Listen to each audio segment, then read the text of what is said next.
Oh my goodness, them things look good, boy. Fresh and cleaned up for race week. What is up, guys? I'm Diggins71. Thanks for tuning back in with us. I think the last video we left off with was when I discovered the massive injector and boost leak issues that we had. That's two separate issues. The injectors were leaking externally and the boost was leaking past the O-rings. Still crazy to me, still blows my mind, still like wrapping my head around that, just the way that it happened. That was a really good video. If you haven't watched it, go watch that one right now. I'll link it down below. But today, we are here to fix that problem. We are here to replace that. We are at Hardway Performance. This is a local diesel shop. It's my buddy Ryan. He has this Cummins-powered, Billet Cummins-powered X275 Nova. This thing is an absolute monster. You can look at it in races like Lights Out and No Mercy, Radial Fest, Snowbirds, quite a few races like that. But we have been at his shop for a couple of weeks now, going over some things, checking some things, and I'll show you some of the mods that we've done. But today is all about the injector.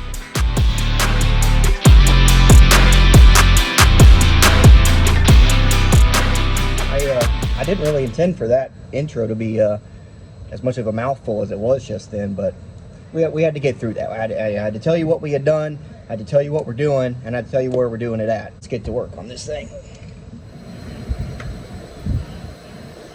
Look, and y'all don't laugh at me for my stylish outfit of polo and shorts.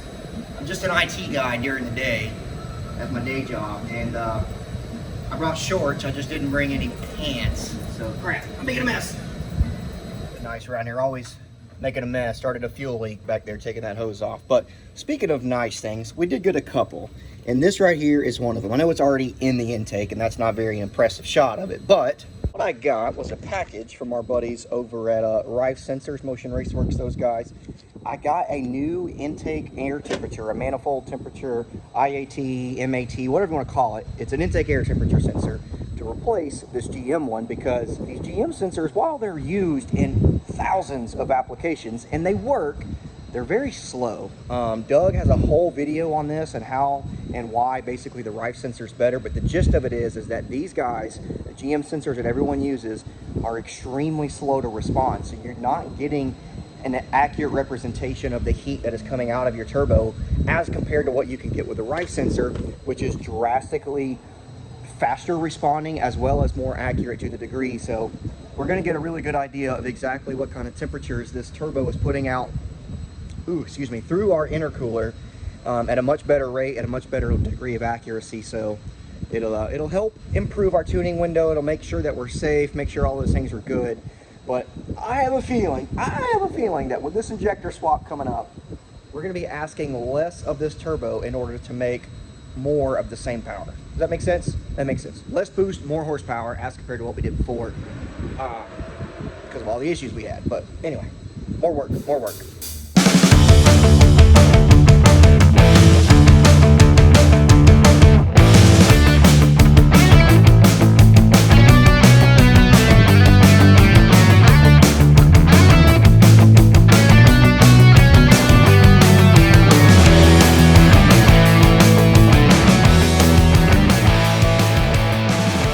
As you guys know, these Snake Eater 1500s is what we've had in the truck for a long time, and I am not here to brand bash them, because in my opinion they've done their job. I wanted to buy a cheap injector for a cheap engine, for a cheap setup, on a cheap budget, to get cheap performance out of. They did that. They accomplished that.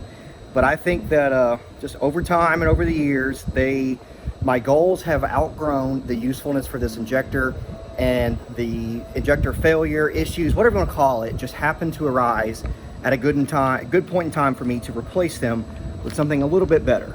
So what we're going to be replacing these guys with is a set of fuel injector 2000s. These are FIC fuel injector connection 2000s. These are the 2000 signature series. They come with a serial number. They come with like 2 or 3 free cleanings. They come in with a trade-in program if you outgrow your injectors and want to grow up to the next size.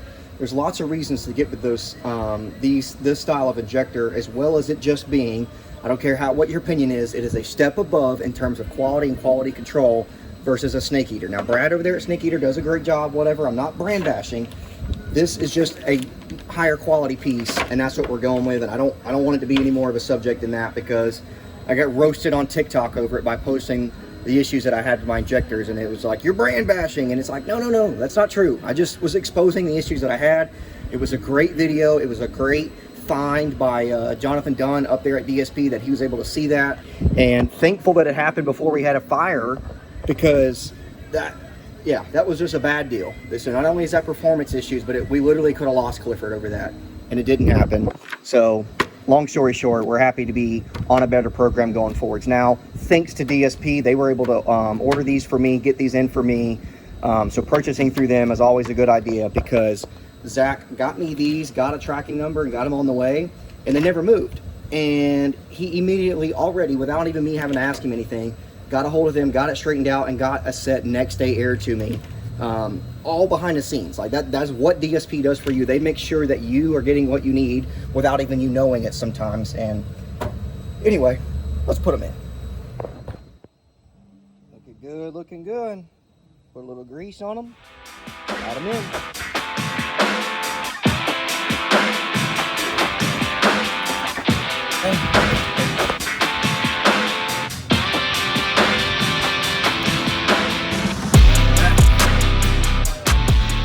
Hey guys, by the way, if you go to check for leaks when you do your fuel system install, or like a fuel system swap, if you don't hook up your main feed, if you don't hook that up right there, it's definitely gonna leak. Like I don't know if you guys knew that or not, but if you don't hook up all of your hoses, especially the main feed line from the fuel pumps, your couple of Walbro 450s will absolutely leak.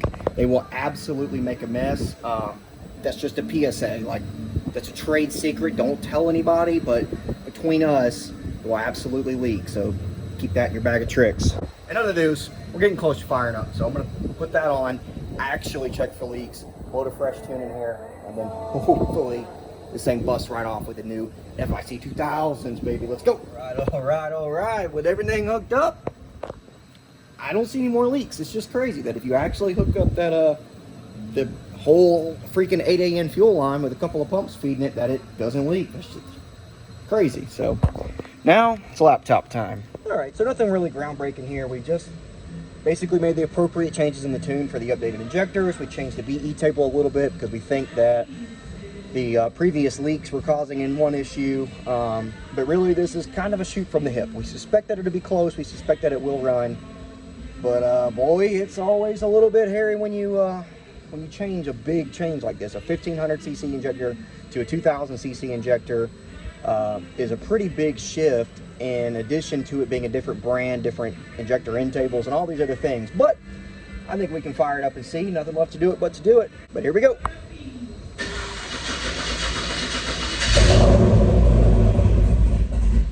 A little rough, but it did fire. That's a good sign. So we'll keep the slog running, do this a little bit more, and see if we can't get this thing to bust all the way off.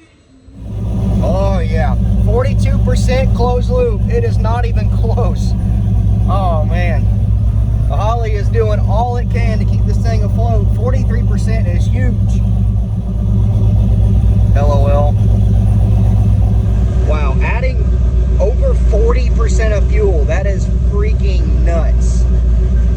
That's kind of wild. See if we can get this dialed in a little bit closer, but at least it's running. That just means the Holly is doing all it can do. Like, I think that's a lot of fuel correction. That's bad. That means that we either have something way off in our tune that we changed, or the previous injectors were very, very far off, which is throwing off our guess with these. So I don't know. We'll see. Holy cow. So I don't know if y'all can tell, but basically in this idle area, all the blue and purple stuff, I basically added 50% to the VE table. So wow, that was a lot of fuel. So that same 50% that we saw was pulling there, you know, -1, 0, +1, that's gonna be really close. But wow, that's bananas. I ain't believing that. 50% of fuel, holy cow. But well, before I ain't no tuner, so before I mess something up, I just wanted to make sure that it would idle right, make sure that there was no leaks, make sure that everything would be relatively happy. And I think I've got it there. So I'm going to take that log, I'm going to send that to Jordan, I'm going to tell him where I added the 50% of fuel, and go from there. Make sure that we don't have any other settings wrong as throwing our VE table off to require that much, or if these injectors are just that much drastically different than what we had. So all in all, this is a major win, because in addition to swapping to these bigger injectors, more fuel system, we're also going to be making the swap from C16 to E85. And C16 is a badass fuel. It is really good at making horsepower, but it is very expensive, and it doesn't necessarily, my equipment don't necessarily require that, because it's built for like high IAT blower cars. That's kind of where that boosted C16 fuel was derived from, that need. But I have a pretty intense intercooler setup, as well as a pretty efficient turbo. So without putting that much latent heat into my intake charge, it's just unnecessary for me. So E85 will be much more available, much more affordable, and still should let us give this thing a swift kick in the ass. But man, what a freaking W. This thing is awesome. This thing is really coming together. It is really shaping up for race week. I'm really happy with what we've got doing. With what we've got done, what we have left to do is getting shorter every day. It's mostly like tidy up a few little things here and there that you know, been on our checklist for a long time. But guys, this is, I mean, we're getting there. It's going along, and freaking race week ready. I cannot wait. If you guys have not been around the channel since last year's race week, you've really missed out, and you are really in for a treat when we go to that race, September 4th through the 10th, basically. It is going to be a blast. The videos are always great. It's really fun. And Lord, send us a prayer, send us good vibes, send us whatever you would like to do to make sure that we can just make it back, because completing is just as important as competing to us. Last year's engine failure that left us on the side of the road really hurt me. But for now, I'm going to roll up shop. It's kind of late. I'm here by myself. Again, thank you to Hardway Performance for letting me hang out, do things in their shop after hours, basically rent this bay from them. I've had to live tied up for weeks now, but thanks to those guys for allowing me to have that opportunity to rent this spot, like I said, from them. So I'm going to tidy everything up, shut the doors, and go home for the night. But that's going to do it. I'm Digging C71. Thanks for watching. Keep digging. We will see you next time.